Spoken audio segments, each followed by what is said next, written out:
रे भूरी मारी अटिया गोटिया करेंगा थटूरी डीजे टेकम साउंड कैसे कुसो का हो गे मारबे मुंह का मिस कॉल मारेल बोला था देख बे हां ए आही मोरे सुरताए मोरे जान आही मोरे सुरताए मोरे जान मार दे बे मोला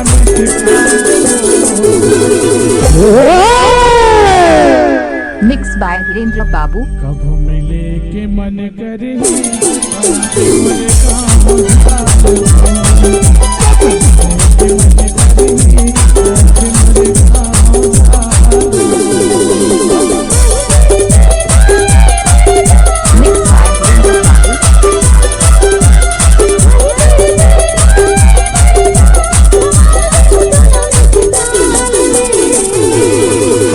मिक्स बाय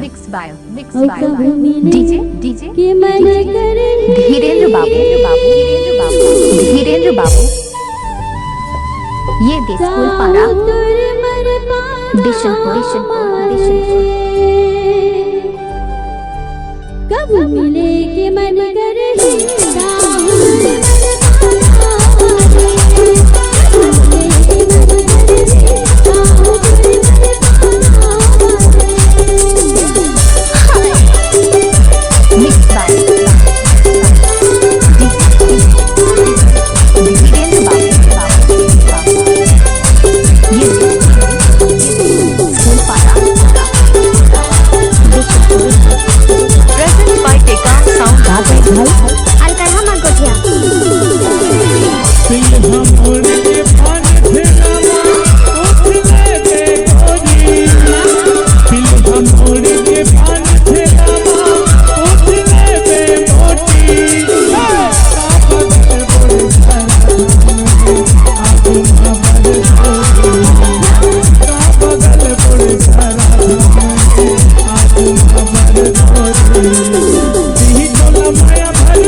धीरेन्द्र बाबू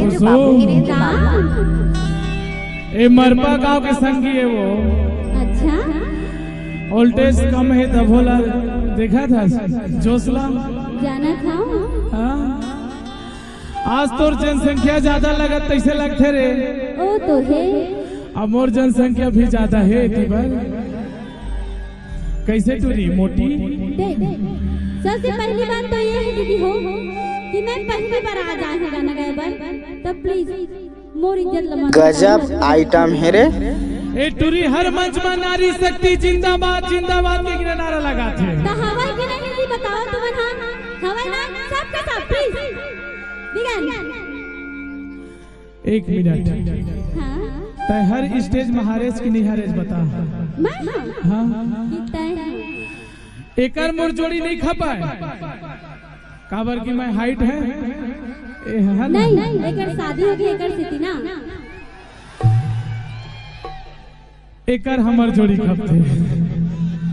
देख अच्छा नहीं लगा था मोला तो ए तुरी नारी शक्ति जिंदाबाद कई कई नाम मोला हर मंच पर हर भाव गई थे लेकिन आज तक हरवा नहीं पाई आज भी नहीं हरा और हरवा दा 5001 रुपया अच्छा अभी साढ़ू मन के सामने हम गिन दूं रे तय हदे मला साढ़ू काई के मन में दिल लगी देखा और तोर ला ले ना मिक्स तो नारी शक्ति जगह ना डीजे आज पहली बार धीरेन्द्र बाबू तो चलो जयकारा लगा था बोलो परम पूज्य गुरु काशीनाथ बाबा की प्रेजेंट बाय टेकम साउंड धोबे। सुनना और तोरे में जोश नहीं है तिकर मका जोश रही रे हवा हां दीदी प्लीज एक बार आओ बोलो परम पूज्य गुरु काशीनाथ बाबा की देखे तय तो 2 बार निवेदन करे हस एक सेकंड एकरो जोश आवत देखत जाए वो तो आवे करी सुनना काय? 2 बार निवेदन करे हस, एक बार निवेदन नहीं करा वो तर ते साडू काही मला मोह येत असतं नाही. साढ़ू हो ए होते मर्दानगी टुरी तर काय मला मैं भौजी की दो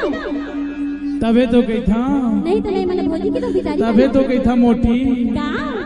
अरे देही तोला माया भरपूर चुरावन, देही तोला माया भरपूर चुरावन, नहीं ये काम चलो देख ली सब धन मिल के कैसे ला ला ला ला ला एक मिनट कैसे करता वो मजा नहीं आती। खा पी नहीं आया तुम्हें एकदम वो नाकी से कटा दो कैसे लगती। अरे मैं तो पहले ही बोले हैं टूरी तोरे में जोश नहीं है ते कर्मा का होई हाँ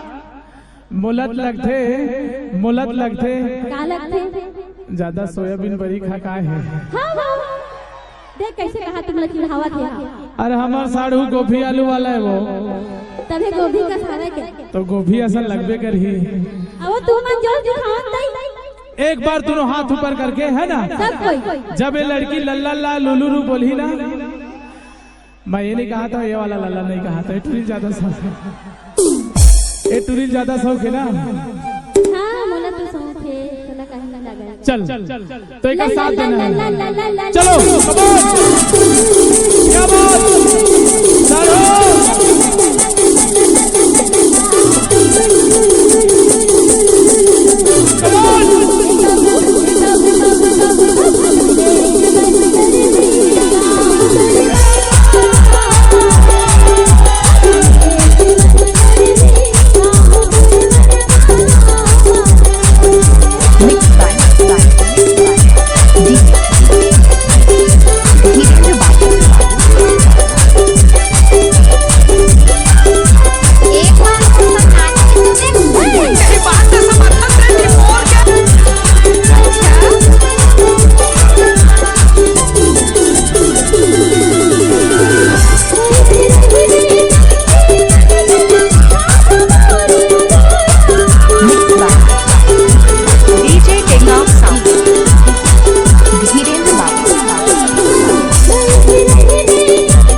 वीरेंद्र बाबू। एक बार दोस्त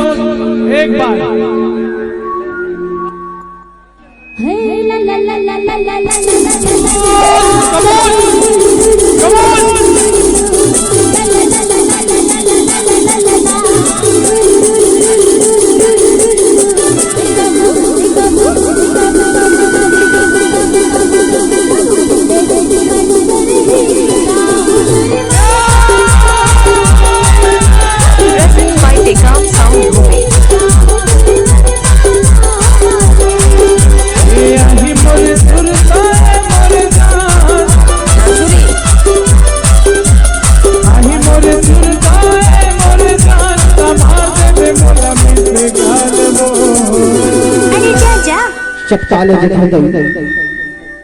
मिक्स बाय धीरेन्द्र बाबू बिशनपुर बिशनपुर बिशन ला ला ला ला ला ला ला ला ला ला ला